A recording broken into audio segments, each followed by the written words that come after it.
Chatting close कर दीजिएगा, chatting नहीं रखिए। चैटिंग क्लोज कर दिया, हो रहा है ना? देखिए वो इससे पहले वाले क्लास में हम आपको कई सारी चीजें बताए थे ब्रह्मांड से रिलेटेड, और ब्रह्मांड से रिलेटेड कुछ लोगों के सिद्धांत को भी दिए थे और बताए थे कि टालमी इतना बड़ा लोल था, जिस टालमी ने क्या कहा था कि टालमी ने कहा कि भैया सूर्य ही घूमता है। टालमी ने क्या बोल दिया कि सूर्य घूमता है, जबकि टालमी के सिद्धांत को काट दिया गया। टालमी के सिद्धांत को किसने काटा था? कॉपरनिकस ने काट दिया था। कॉपरनिकस ने कहा था कि भैया सूर्य नहीं पृथ्वी घूमती है, लेकिन इसने बोल दिया कि वृत्तीय पथ पर घूमती है। तब आया था कैपलर जो था उसने कहा था कि इलिप्टिकल पाथ पर घूमती है। गैलीलियो इन्होंने एक टेलीस्कोप बना के उसे सिद्ध कर दिया। हब्बल क्या है? तो हब्बल जो एक दूरबीन है जिन्होंने ब्रह्मांड को देखा था और बताया था कि पूरा ब्रह्मांड जो है ना अभी और एक्सपैंड कर रहा है, विस्तारित हो रहा है। ब्रह्मांड के विस्तारण का सिद्धांत दिया था गैलीलियो ने। आगे देखते हम लोग, अब उसके आगे समझिए। तीन चीजें में आप अक्सर कंफ्यूज हो जाते हैं। एक होता है प्रकाश वर्ष, अभी आपको कोई पीडीएफ वगैरह नहीं मिलेगा, अभी ऐसे समझा रहे हैं एक हफ्ता डेमो के रूप में, प्रकाश वर्ष। दूसरा होता है आपका कॉस्मिक वर्ष, कॉस्मिक ईयर। अब ये दोनों में लगा हुआ है वर्ष यानी ईयर, लेकिन ये जो है चीज, ये दूरी का मात्रक है। ये फिजिक्स में पढ़ेंगे दूरी का, यानी एक साल में प्रकाश जितनी दूरी तय कर सकती है उस दूरी को, डिस्टेंस को हम लोग क्या कहते हैं? प्रकाश वर्ष कहते हैं। एक साल में प्रकाश द्वारा तय की गई दूरी। लेकिन हम आपको प्रीवियस क्लास में ये बताए थे कि कॉस्मिक ईयर किसे कहा जाता है। ब्रह्मांड जो है, सॉरी, हमारी जो मंदाकिनी है, हमारी अपनी मंदाकिनी, यानी हमारी आकाशगंगा का नाम क्या है? मंदाकिनी। तो हमारी अपनी मंदाकिनी में जो सूर्य है वो किधर पे स्थित है? किनारे पे स्थित है। सूर्य किधर है? किनारे पे स्थित है। और ये जो चक्कर लगाता है, ये चक्कर लगा के पूरा करता है 25 करोड़ साल में। इस 25 करोड़ साल का जो टाइमिंग है, इस टाइमिंग को हम लोग कहते हैं, हम लोग क्या चीज? कॉस्मिक ईयर के नाम से जानते हैं। ये टाइमिंग हो जाती है कॉस्मिक ईयर। समझ में आ गया कि नहीं आ गया? कॉस्मिक ब्रह्मांड वर्ष जिसे कहा जाता है। अब इसके बाद आती है एक खगोलीय इकाई। ये तो हो गया यहाँ पे। तीसरा समझिए खगोलीय इकाई। खगोलीय इकाई, इसे इंग्लिश में क्या कहेंगे? Astronomical unit. एस्ट्रोनॉमिकल यूनिट, ये क्या चीज हो गई भैया? अभी देखिए, जहां सूर्य है यानी सन है, इसी के आसपास में सारे ग्रह होंगे। तो हमको सारे ग्रह से क्या मतलब है? हमको मतलब है अपना सूर्य से, अपने पृथ्वी से मतलब है। तो हमारा पृथ्वी है, तो ये पृथ्वी तो एलिप्टिकल पाथ पर घूम रही है। ध्यान से समझिएगा, बीच में इधर उधर ध्यान मत भटकाएंगे लोग। ये हमारा सन है और इसके चारों ओर हमारी पृथ्वी घूम रही है। पृथ्वी ब्लू कलर की है, ये है पृथ्वी का डायरेक्शन। चारों ओर पृथ्वी घूम रही होती है, ये इलिप्टिकल पाथ में घूम रही है। तो ये इलिप्टिकल पाथ जो होता है, ये कभी भी, आप ही बताइए कि पृथ्वी और सूरज के बीच की जो दूरी है, अर्थ और सन के बीच में, ये कभी फिक्स नहीं रह सकती है। रीजन, क्योंकि अगर कोई चीज सर्कुलर पाथ पर घूम रहा होता तो उसको हम लोग आराम से निकाल सकते थे। उसका डिस्टेंस जो होता था सर्किल से रेडियस के बराबर होता, कहीं भी जाता तो वो रेडियस के बराबर हो जाता। लेकिन यहाँ पर तो रेडियस की सवाल ही नहीं होता है। यहाँ दूरी बढ़ जाएगी, यहाँ दूरी घट जाएगी। तो सूरज के बीच की जो दूरी होती है वो फिक्स नहीं रहती है। तो ये इसके बीच की जो एवरेज दूरी है, तो इसके बीच में क्या निकालेंगे? एवरेज दूरी और एवरेज औसत दूरी। औसत दूरी, इसको हम लोग क्या कहेंगे? Average distance. आप लोग पढ़े होंगे एवरेज डिस्टेंस। एवरेज डिस्टेंस तो किसके बीच में? सूर्य और पृथ्वी के बीच का एवरेज जो डिस्टेंस होता है, इसी डिस्टेंस को हम लोग खगोलीय इकाई कहते हैं। खगोलीय इकाई। अब ये डिस्टेंस होता कितना है? तो ये होता है 14.96 करोड़ किलोमीटर। 14.96 करोड़ किलोमीटर इतना होता है। तो इसको हम लगभग में इसे 3 कर दीजिए, 15 करोड़ किलोमीटर कह सकते हैं कि नहीं? 15 करोड़ किलोमीटर। अब बताइए, खगोलीय इकाई भी किस चीज का मात्रक हो गया? दूरी का। खगोलीय इकाई क्या बता रहा है? डिस्टेंस बता रहा है। ये एक एवरेज डिस्टेंस है किसके बीच? सूर्य और पृथ्वी के बीच में। तो सूर्य और पृथ्वी के बीच की औसत जो दूरी होती है उस दूरी को हम खगोलीय इकाई कहते हैं। तो इससे आपका अक्सर आप देखे होंगे ये पूछता है कि प्रकाश वर्ष किस चीज को दर्शाता है, तो प्रकाश वर्ष दूरी को दर्शाता है, खगोलीय इकाई भी दूरी को दर्शाता है, लेकिन कॉस्मिक ईयर यानी ब्रह्मांड वर्ष समय को दर्शाता है। ब्रह्मांड वर्ष बताइए कितने समय को दर्शाता है, 25 करोड़ ईयर को, 25 करोड़ वर्ष को दर्शाता है, और ये तो दूरी को बताता है। खगोलीय इकाई कितना होता है, 14.96 करोड़ किलोमीटर, ये होती है आपकी खगोलीय दूरी। अब इस खगोलीय दूरी से और भी क्वेश्चन आते हैं, इसको मिटा देते हैं। आपके मटेरियल नोट्स जो है पीडीएफ उसमें मिला हुआ है, उसमें हम आपको प्रोवाइड कर देंगे, इसलिए लिखने का टेंशन नहीं लेंगे। इतना समझ में आ रहा है ना? कमेंट ऑफ है। यहाँ देखिए आगे समझते हैं। जब पृथ्वी और सूर्य के बीच की दूरी घट जाती है तो उसे कहते हैं हम लोग उपसौर, और बढ़ जाती है तो उसे कहते हैं अपसौर। याद रखने का तरीका देखिए, दूरी ये क्या हो गई है, बढ़ गई है, तो जब दूरी बढ़ जाती है तो उसे कहा जाता है अपसौर। देखिए इसको समझने का सिंपल सा तरीका है, सौर मतलब होता है सूर्य, सौर मतलब होता है सूर्य, और अप मतलब होता है बढ़ जाना, तो इसे कहते हैं अपसौर। तो सूरज से जब इसकी दूरी बढ़ जाए तो उसे कहते हैं अपसौर, लेकिन जब ये दूरी घट जाए तो उसे कहते हैं उपसौर। क्या कहेंगे, उपसौर। किसी चीज के पहले उप लगा देंगे तो घट जाता है, सौर्य उपसौर मतलब सूर्य से दूरी घट गई। जैसे राष्ट्रपति में उप लगा देंगे तो उपराष्ट्रपति, प्रधानमंत्री में लगा देंगे उसका वैल्यू गिराना है तो उप प्रधानमंत्री। समझ में है कि नहीं? पत्नी में वैल्यू गिराना है तो उप पत्नी। उप पत्नी किसको कहा जाता है, नहीं पता?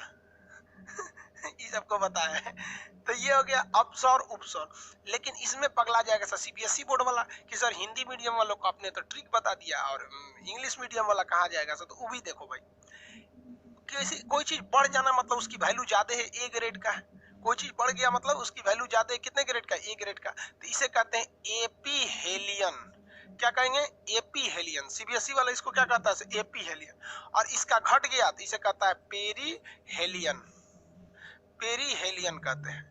तो एपीहेलियन और पेरीहेलियन क्या है ये तो समझ में आ गया। जब सूरज की हिंदी मीडियम वाले ट्रिक समझेंगे, सूरज मतलब होता है सौर्य, दूरी बढ़ गया तो अप सौर्य, अप सौर्य, बढ़ गया अप सौर, घट गया तो उप सौर, घट गया तो क्या कहेंगे, उप सौर। तो बढ़ना और घटने से समझ में आ गया, क्योंकि पृथ्वी तो घूम रही है। आगे अभी धीरे धीरे समझिएगा, अभी स्टार्टिंग 3 क्लास में आपको क्या पूरा एस्ट्रोनॉमी थोड़ी समझ में आएगा, अभी थोड़ा सा धीरे धीरे समझते चलेंगे, आराम से आएगा। इंग्लिश मीडियम वाला कैसे याद रखेगा, दूरी बढ़ गई यानी वैल्यू बढ़ गया, किसी चीज का वैल्यू बढ़ गया तो ए ग्रेड का एपीहेलियन, घट गया तो पेरीहेलियन। ये तो आपका पूछता है सिंपल भाषा में, लेकिन कभी कभी डेट पूछ देता है। क्या पूछ देता है, डेट पूछ देता है। फिर एक और लाइन पूछ देता है, कहता है कि उपसौर और अपसौर इन दोनों को मिलाने वाली रेखा को क्या कहते हैं, तो इसे रेखा को कहते हैं एपीसाइड लाइन, एपीसाइड लाइन। एपीसाइड लाइन क्या होती है कि पृथ्वी सूर्य, एपीसाइड लाइन किसे कहा जाता है, अपसौर और उपसौर को मिलाने वाली रेखा को क्या कहते हैं, एपीसाइड लाइन। अपसौर उपसौर को मिलाने वाली रेखा को एपीसाइड लाइन, अपसौर उपसौर को मिलाने वाली काल्पनिक रेखा एपीसाइड लाइन के नाम से जानी जाती है। ये कब होता है, तो लड़कों के दिमाग में सबसे बड़ी धारणा क्या है कि लड़कों को ये लगता होगा कि जब अपसौर, अरे उप लिख दिए क्या, यहाँ भी ये अप होगा बाबू, ये गलती से हम उप लिख दिए हैं। अरे हिंदी बड़ी टफ होता है, अप सौर, इंग्लिशों में गलती लिख देते हैं। बोल तो रहे थे ना सही। तो लड़कों को क्या लगता है कि जब अपसौर होगा यानी सूर्य से पृथ्वी बहुत दूर चल जाएगी तो ठंडा पड़ेगा। ना रे भैया, ठंडा ना पड़ेगा, ठंडा इस पे पड़ता ही नहीं है। ठंडा ये जाता है 4 जुलाई को। अब बताओ भाई, 4 जुलाई को तो हमारे यहाँ गर्मी होती है, भयंकर उमस वाली गर्मी बरसात के साथ साथ। तो जब दूर जाता है ना तो लड़कों को लगता है सर ठंडा पड़ेगा। नहीं भैया, ठंडा नहीं पड़ेगा, यहाँ पे पड़ती है गर्मी। अब वो क्यों है वो आगे समझाएंगे। और लड़कों को लगता है जब यह पास आ गया होगा तो धधक के खूब गर्मी पड़ेगा भाई 3 जनवरी को। और 3 जनवरी को हमारे यहाँ पड़ती है ठंडी, 3 जनवरी को ठंडी। तो अपसौर उपसौर से ये 4 क्वेश्चन आते हैं, पहले इसको समझेंगे फिर अभी समझाएंगे कि यहाँ गर्मी क्यों पड़ती है, दूर होने के बावजूद गर्मी क्यों पड़ती है। इतना तो समझ में आ गया, किसी को कोई दिक्कत नहीं। कब सबसे करीब आ जाएगा, 3 जनवरी। कब आएगा, 3 जनवरी। दूर जाएगा जुलाई। इसका भी एक ट्रिक याद रखिए, लड़का भूला जाता है जनवरी में ये कि जनवरी में ये। देखिए हम आपसे कहेंगे आप कौन महीना करीब होता है, जनवरी करीब होता है कि जुलाई करीब होता है, तो भाई जनवरी पहले महीना में आ जाता है तो करीब है, जुलाई 7वां महीने में आता है तो दूर है। इसका भी ट्रिक याद रखेंगे, समझ में आ गया। दूर कब जाएगा तो जुलाई में, क्योंकि जुलाई दूर है। पास कब आएगा, जनवरी पहले में आ जाता है, जनवरी, क्योंकि साल की शुरुआत जनवरी से होती है, वो ऑलरेडी पहले ही रहता है वहां पर। ट्रिक से याद हो गया ना सब चीज, ट्रिक से याद हो गया तो फिर आगे समझाते हैं। ये समझ में आ गया कि नहीं आ गया? अपसौर उपसौर से कोई दिक्कत नहीं होना चाहिए, हटा के पूछते हैं, फटाफट जवाब दिए। जब सूर्य और चंद्रमा पृथ्वी के बीच की दूरी घट जाएगी तो उसे क्या कहेंगे? जेन्युइन है, घट जाएगी तो क्या कहेंगे? घट जाएगा तो उसे कहेंगे उपसौर, घट जाएगा तो उपसौर, इंग्लिश में पेरीहेलियन। घट गया यानी कम हो गया, तो जनवरी का महीना, कौन जनवरी? 3 जनवरी। देखिए ना, आप इसमें भी अगर देखेंगे तो ये 3 है, एक 3 है, एक 4 है, कम कौन है तो 3 है, कम कौन है 3 है। सब चीज में ट्रिक है, कम हुआ तो उपसौर पेरीहेलियन।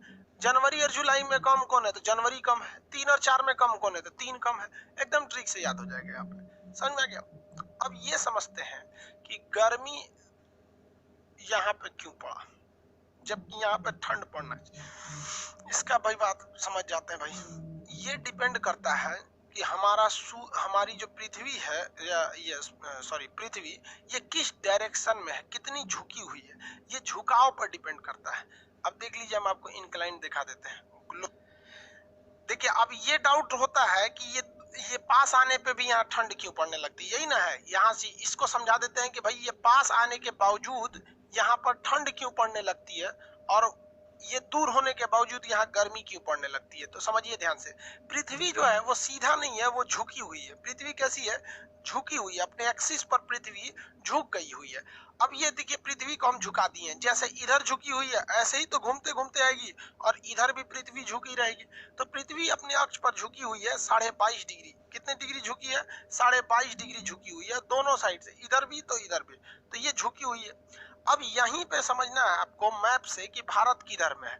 अगर आप इंडिया का नक्शा, वर्ल्ड का नक्शा देखेंगे ध्यान से, तो इस वर्ल्ड के नक्शा में आपको देखने को मिलेगा कि ये इक्वेटर है। इक्वेटर उसे कह देते हैं जो पृथ्वी के बीचों बीच से जाता है। तो इस इक्वेटर को देखेंगे तो भारत कहाँ पे दिखेगा आपको? उत्तरी गोलार्ध में, यानी नॉर्दर्न हेमिस्फीयर पे। तो ये हमारा इंडिया है। अब आप बताओ भाई, इंडिया नॉर्थ में है कि साउथ में? इंडिया तो नॉर्थ में है। इंडिया नॉर्थ में है कि नहीं है? तो इंडिया नॉर्थ में आ जाता है, यानी इंडिया नॉर्दर्न हेमिस्फीयर का हिस्सा है, साउदर्न हेमिस्फीयर का नहीं है।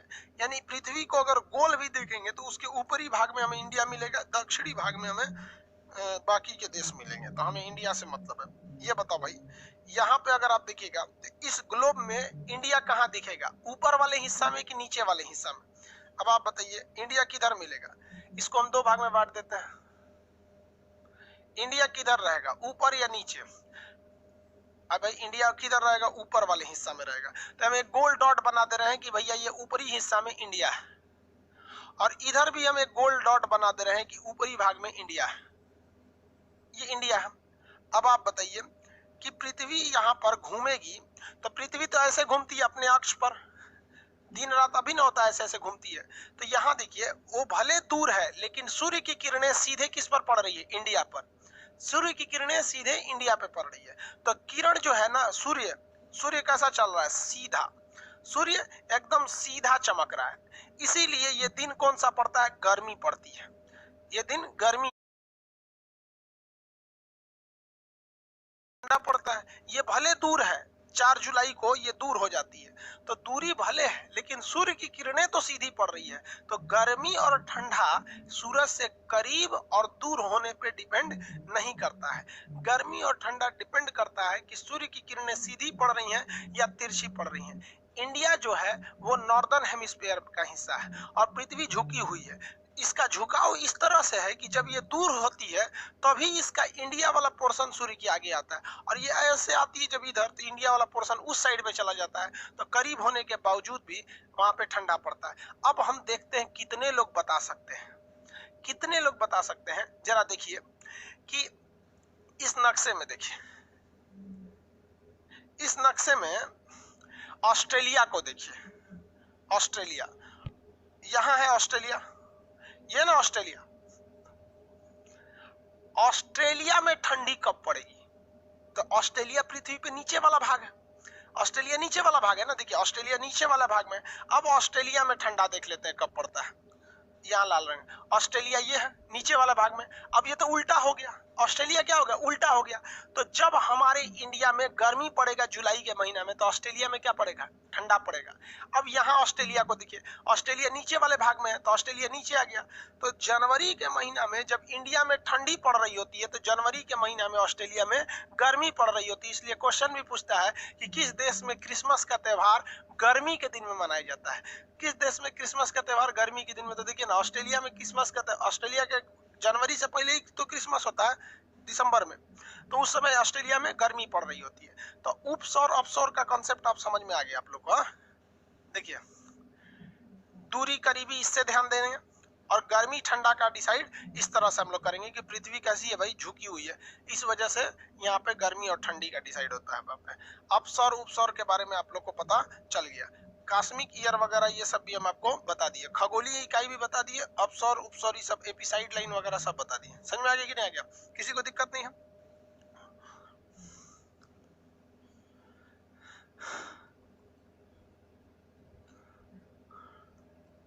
ये हमारी मंदाकिनी है।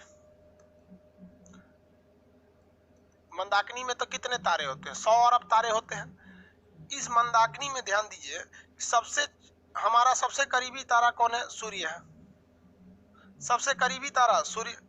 सूर्य के बाद दूसरा सबसे करीबी तारा, उसको हम किस कलर से बना देते हैं, पिंक से बना दे। किस कलर से बनाए भाई, ब्लू से बना देते हैं। दूसरा सबसे करीबी तारा प्रोक्सिमा सेंचुरी, लेकिन सूर्य से सबसे करीबी कहेगा तो प्रोक्सिमा सेंचुरी हो जाएगा। सबसे चमकीला तारा कौन हो जाएगा, तो साइरस। सबसे चमकीला तारा साइरस, सबसे चमकीला तारा साइरस हो जाता है। साइरस का दूसरा नाम क्या होता है, डॉग स्टार। साइरस का दूसरा नाम डॉग स्टार। ये क्या चीज है, देवयानी। देवयानी, इसको क्या कहते हैं इंग्लिश में, एंड्रोमेडा। Andromeda, Andromeda. और ये हमारा क्या है, मंदाकिनी। मंदाकिनी, मंदाकिनी भी आकाशगंगा है, हम समझा दिए थे। और देवयानी भी आकाशगंगा। इस आकाशगंगा का नाम है देवयानी, और इस आकाशगंगा का नाम है मंदाकिनी। जैसे आप भी लड़का, हम भी लड़का, हमारा नाम खान सर, आपका नाम कुछ भी हो सकता है, मंगरुआ, कुछ भी हो सकता है आपका। महिला भी रहेगी तो अपना भी नाम चमेली देवी, कुछ भी रख सकती है भाई। तो हम आपसे पूछते हैं, यहाँ फिगर के हिसाब से समझने में इजी होगा कि सबसे चमकीला तारा साइरस, जिसे डॉग स्टार कहते हैं। हमारा सबसे करीबी तारा सूर्य, हमसे दूसरा सबसे करीबी प्रोक्सिमा सेंचुरी, लेकिन सूरज से सबसे करीबी प्रोक्सिमा सेंचुरी है। ये साइरस बहुत दूर है, लेकिन ये चमकीला है। हम किस आकाशगंगा में रहते हैं, मंदाकिनी में। हमारी अपनी आकाशगंगा यानी मंदाकिनी का सबसे करीबी आकाशगंगा का नाम क्या है, एंड्रोमेडा यानी देवयानी। एंड्रोमेडा या देवयानी। तो फिगर से बड़ा इजीली याद हो जाते हैं सब। ये समझ में आ रहा है कि नहीं आ रहा है, किसी को कोई दिक्कत नहीं है, आगे बढ़े। एक बात बताइए, तारे तो बहुत चमकते रहते हैं, तारे का काम ही है चमकना। अब इधर भी मंदाकिनी है, सॉरी मंदाकिनी तो एक ही होगी, आकाशगंगा है। देखिए आकाशगंगाओं की संख्या कितनी है, 100 अरब। पूरे ब्रह्मांड में आकाशगंगा भरी हुई है सब। इधर भी आकाशगंगा है, तो हमको दूसरे से क्या मतलब है, जिसमें हम लोग रहते हैं बस उससे मतलब है। अगल बगल में देवयानी रहती हैं, उनको भी। इधर भी आकाशगंगा है। तो भैया एक बात बताओ, ब्रह्मांड में इतनी आकाशगंगाएं हैं, इतनी आकाशगंगा, उन सारी आकाशगंगाओं से प्रकाश निकलता है क्योंकि वो तारों का समूह है। इसलिए खगोलवेताओं ने एक परिकल्पना किया, एक थेसिस दिया और कहा कि जितनी भी लाइटें आ रही हैं इन सभी आकाशगंगाओं को मिलाकर उन्होंने व्हाइट होल नाम दिया। क्या नाम दिया, व्हाइट होल। जबकि ब्लैक होल बता दिए, तारा मरने के बाद क्या बनता है, ब्लैक होल। लेकिन व्हाइट होल दुनिया में कुछ है ही नहीं है। लेकिन सीजीएल में कई बार क्वेश्चन पूछा हुआ है कि एक ऐसी परिकल्पना मतलब समझते हैं, कोई चीज हकीकत नहीं है लेकिन उन्होंने अंदाजा लगा दिया है। एक ऐसी परिकल्पना जिसमें यह मान लिया जाता है कि सारे के सारे प्रकाश एक ही जगह से आ रहे हैं, उस जगह को क्या कहते हैं, तो व्हाइट होल कहते हैं। अरे भैया व्हाइट होल दुनिया का कुछ नहीं है, इसको सीधे सीधे रट लीजिए, क्योंकि हम पहले ही बोल रहा है कि ये है नहीं, ये क्या है, एक परिकल्पना है, एक थेसिस है, हाइपोथेसिस है। जैसे परिकल्पना नहीं देखते हैं, चंदा मामा दूर के ससुरा, बचपन में वह चंदा मामा हो जाता है, जब बच्चा बड़ा हो जाता है तो उसी की माँ कहती है कि चांद जैसी दुल्हन लाएंगे रे बकलोलिया। जब बचवा छोटा था तो चंदा मामा थे, अब बड़ हो गया तो ओकरा दुल्हन बना दो, मतलब कौन कांड करना चाह रही है तू। तो ये क्या है, एक परिकल्पना है कि नहीं। चंदा मामा दूर के, पुआ पकाए खीर के, ऐसे कहे होता है कि नहीं। तो ये क्या है, एक परिकल्पना है। वैसे ही एक परिकल्पना है व्हाइट होल। कहेगा कि व्हाइट होल क्या है, तो कहिएगा एक परिकल्पना है। और कहेगा ब्लैक होल क्या है, तो बहुत ही ज्यादा डेंसिटी, बहुत ही ज्यादा घनत्व का एक मरा हुआ तारा है। समझ में आ रहा है कि नहीं आ रहा। व्हाइट होल क्या है, एक परिकल्पना है जिसमें मान लिया जाता है कि जितने प्रकाश आ रहे हैं वो उसी व्हाइट होल से आ रहे हैं, जबकि ये हकीकत बात नहीं है। दोनों को हमेशा याद रखिएगा। सबसे करीबी तारा सूर्य, दूसरा सबसे करीबी प्रोक्सिमा सेंचुरी, सूर्य से सबसे करीबी प्रोक्सिमा सेंचुरी, सबसे चमकीला तारा डॉग स्टार या साइरस कहते हैं। हम किस आकाशगंगा में रहते हैं, मंदाकिनी। हमारी आकाशगंगा यानी मंदाकिनी के सबसे करीबी आकाशगंगा देवयानी। ब्रह्मांड में कितनी आकाशगंगाएं हैं, 100 अरब। और हर एक आकाशगंगा में ताराओं की संख्या कितनी है, 100 अरब तारे हैं। सब समझ में आ गया कि नहीं आ गया। उपसौर अपसौर समझ में आ रहा है आप लोग को, ये कॉन्सेप्ट समझिएगा तो अच्छा रहेगा। यहाँ तो समझ में आ गया ना कि हम करीब होने के बावजूद भी हमें ठंडा क्यों रहता है, क्योंकि हम दूसरी ओर चले जाते हैं झुकाव होने के कारण। और ये दूर होने के बावजूद भी यहाँ गर्मी क्यों पड़ता है, क्योंकि हम पृथ्वी के सीध में आ जाते हैं झुकाव होने के वजह से। अपसौर उपसौर के बारे में कंसेप्ट अच्छा से समझ में आ गया। क्या है अपसौर, क्या है उपसौर, किसी को कोई यहाँ पे दिक्कत नहीं है, आगे बढ़ जा। अरे भाई किसी को प्रॉब्लम नहीं, इतना तक में नहीं है। अब क्वेसर और पल्सर, ये तो हम आपको बताए थे। बहुत तेज गति से घूमने वाले ताराओं को क्या कहा जाता है, क्वेसर और पल्सर के नाम से जाना जाता है। अब आगे के क्लास में हम समझाएंगे आपको तारामंडल के बारे में अलग से, नक्षत्र के बारे में अलग से, फिर उल्का पिंड बताएंगे, फिर उल्का बताएंगे, फिर पुच्छल तारा, धूमकेतु, ये सब चीजें क्या होती हैं, फिर ग्रहों के बारे में। अभी थोड़ा सा एक हफ्ता हम लोग धीमा धीमा चलेंगे ताकि इंटरेस्ट है। सबसे जरूरी क्या है कि आपके दिमाग में एक आइडिया आना चाहिए। यहाँ समझे कि नहीं समझे कि आखिर ससुराई पास होके भी ऐसे क्या क्या क्या, ये वाला कंसेप्ट, पृथ्वी के घुमाओ तिरछा। अब ये पृथ्वी घूमी क्यों है, तो ये आप बताओ। ये तो हम जब पृथ्वी पढ़ाएंगे तब बताएंगे। और ये पृथ्वी कब पढ़ना है, भूगोल में पढ़ना है। यहाँ हम पृथ्वी के बारे में थोड़ी बताएंगे, यहाँ हम ग्रहों के बारे में बताएंगे। तो आज हम ज्यादा नहीं पढ़ाएंगे, इतना ही। शुरुआत के एक हफ्ता नॉर्मल चला जाएगा। समझ में आ रहा है कि नहीं आ रहा है, किसी को दिक्कत। आज के लिए इतना ही रहने देते हैं।